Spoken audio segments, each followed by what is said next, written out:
ರಾಜ್ಯದಲ್ಲಿ ಕಾಂಗ್ರೆಸ್ ಡಬಲ್ ಧಮಾಕ. ದಾವಣಗೆರೆ ದಕ್ಷಿಣದಲ್ಲೂ ಕೂಡ ಅಷ್ಟೇ ಕಾಂಗ್ರೆಸ್ ಮ್ಯಾರಥಾನ್. ಬಾಗಲಕೋಟೆಯಲ್ಲೂ ಅಷ್ಟೇ ಕಾಂಗ್ರೆಸ್ ಭರ್ಜರಿ ಬ್ಯಾಟಿಂಗ್.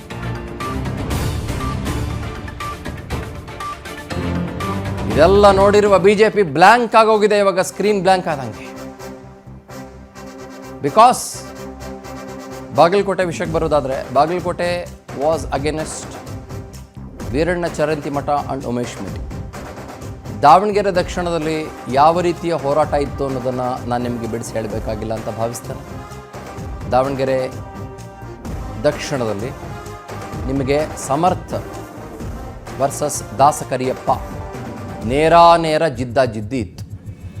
ಇಲ್ಲ ಆಲ್ಮೋಸ್ಟ್ ಬಿ ಜೆ ಪಿ ಬಿಟ್ಟೆ ಕೊಟ್ಬಿಡ್ತಾ ಅಂತ ಜನ ಎಲ್ಲ ಮಾತಾಡೋಕ್ಕೆ ಸ್ಟಾರ್ಟ್ ಮಾಡ್ಕೊಂಡಿದ್ರು.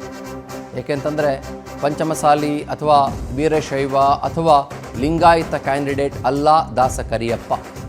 ಸೊ ಅದನ್ನು ನೀವು ಬಣಗಳ ನಡುವಿನ ಕಾದಾಟ ಅಥವಾ ಜಾತಿಗಳ ನಡುವಿನ ಕಾದಾಟ ಅಂತ ಕೂಡ ಬಿಂಬಿಸುವುದಕ್ಕೆ ಸಾಧ್ಯ ಆಗಿರಲಿಲ್ಲ. ಮತ್ತೊಂದು ಕಡೆ ಅಲ್ಲಿ ಮುಸಲ್ಮಾನರು ಭಾಳ ಜನ ನೊಂದು ಬೆಂದಿದ್ದರು ಬಿ ಜೆ ಪಿಯಿಂದ. ಅದಕ್ಕೆ ಉದಾಹರಣೆ ರೀತಿಯಾಗಿ ಜಮೀರ್ ಅಹಮದ್ ವಿರುದ್ಧ ಬೇರೆ ಬೇರೆ ವಿಚಾರಗಳಲ್ಲಿ ಎಲ್ಲವೂ ಕೂಡ ಆಗಿದ್ದನ್ನು ಗಮನಿಸಿದ್ದೇವೆ.